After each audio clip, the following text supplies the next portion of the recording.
बिस्मिल्लाहिर्रहमानिर्रहीम। अस्सलाम वालेकुम। मैं हूं तारक रही। उम्मीद करता हूं तमाम दोस्त हज़रात खैरियत से होंगे, ठीक होंगे।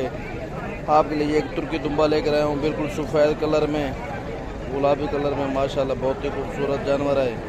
ये बहुत कम नायाब जानवर है जो बिल्कुल सफ़ेद कलर में मिला है हमें। यह आपको दिखा रहे हैं दोस्तों। आप इसे अच्छी तरह पहले चेक कर लें, देख लें।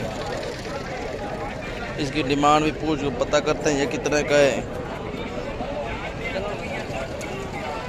पहले आप इसे अच्छी तरह चेक कर लें, देख लें। माशाल्लाह बहुत ही खूबसूरत जानवर है।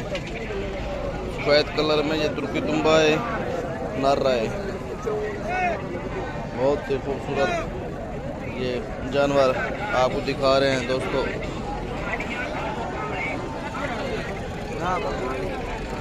चेक कर लें, पहले कोड चेक कर लें। डिमांड क्या है सोदर? 45,000। 45,000 डिमांड है। नंबर क्या है? कि नंबर अपना नंबर, मोबाइल नंबर? 45 570 ठीक है, 70 27। ये भाई आपके पास नंबर आ गया है। जो भाई ख़रीदना चाहे, लेना चाहे, भाई से रब्ता कर सकते हैं।